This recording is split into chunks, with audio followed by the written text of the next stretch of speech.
Hello everyone, welcome back to my channel. Whenever we choose a sector to invest in, we have dozens of listed companies that we can choose from. Banking, paints, construction, FMCG, etc. Pick any sector and you will be spoiled for choice. But how should we choose a company to invest in that is ideal for our portfolio? In this video, I will discuss why I prefer the sector leader over the others in an industry. Market leaders are the biggest companies in an industry. They have the highest sales and command a dominating position. High sales means that they have to manufacture more of their product, and as a result, they require a lot of raw materials. Hence, in most cases, sector leaders are the biggest customers of their suppliers, and hence they have a lot of bargaining power. Say, for example, I am a cement manufacturer and India's number one construction company is my client. They buy a large quantity of cement from me and my profits are highly dependent on their purchases. So, I will offer them a lot of discounts because my profits are dependent on them and I don't want them to go to some other cement manufacturer.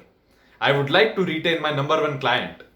However, I won't give the same discounts to a smaller construction company because I am not dependent on them and unlike my number one client, they don't contribute much to my profit. In short, market leaders have a lot of bargaining power with their suppliers and as a result, they get discounts. On the other hand, smaller companies don't get the same level of discounts, so their purchases are expensive. When it comes to selling their product, a market leader's product sells itself. Take Nestle's Maggi for example. Maggi is the market leader in the instant noodles segment. Every wholesaler or retailer would queue up to stock Maggi as it is bound to sell. So buyers would queue up to buy the market leader's product as the brand awareness is great and it is much easier to sell as compared to other substitute products.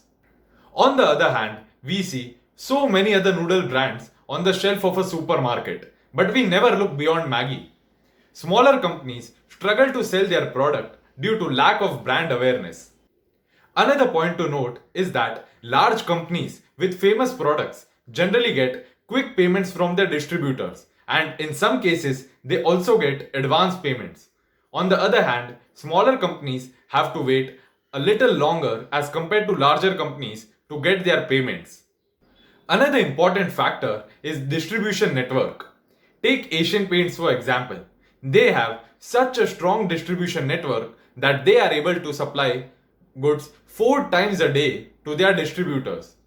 Now, the same distribution network can be used by Asian Paints to sell new products that they introduce. Once a distribution network has been established, it becomes very easy for the company to introduce their new products into the market. Take ITC Limited for example. They had a very good distribution network for selling tobacco. They used the same distribution network to sell other products like biscuits. Generally, smaller companies do not have a pan India presence and hence they do not have a strong distribution network that could be compared to the market leaders. Another area where the market leaders have an upper hand is innovation. They generally have the best research and development teams in the industry and they can afford to hire the most talented individuals. The best examples for this point are the tech giants of USA.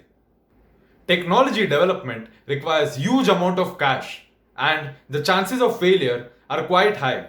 Companies like Google, Apple, etc. have billions of dollars of idle cash and they can use that amount for research. They can also afford to fail because they have abundance of resources. On the other hand, a smaller company or a startup won't have the same amount of cash and the margin of error for them is quite low. And the final point that I will talk about is industry consolidation.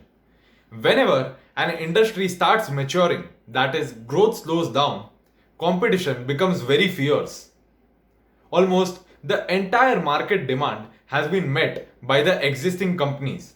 So, the larger companies will start using various methods to capture market share from the smaller companies. For example, they will start offering discounts, that is, they will reduce the selling price of the products. As a result, the profit margins of the companies will go down. Larger companies will also start spending more money on advertising. Smaller companies will be forced to match the pricing of the larger companies. That is, they will have to sell their products at a lower price. Initially, they might be able to survive with the lower margins. However, their conditions are bound to deteriorate. They won't be able to survive for long. So, in order to ensure that they remain a going concern, they will merge with some other company to ensure their survival, or they will end up getting acquired by a larger company. At the end of industry consolidation process, market leaders, that is big companies, end up becoming bigger and more dominant. Smaller companies end up getting merged or acquired. So the number of companies in the industry goes down and competition reduces. As a result, the profitability of the industry improves. Financial crisis, economic slowdowns, etc. speed up industry consolidation process because smaller companies that have lesser resources are not able to survive long enough for the economy to improve. There are many more reasons why one should opt for the industry leader, but these, in my opinion, are the most important ones. If you can think of any other reason, please mention it in the comment section. I would be glad to read. If you have any doubts or you want to give video suggestions, then you can connect with me on social media. I've put the links in the description box. If you liked this video, please give it a thumbs up and subscribe to my channel for my upcoming videos. Do share it with your friends and family who might be interested in finance. Stay tuned. Thank you.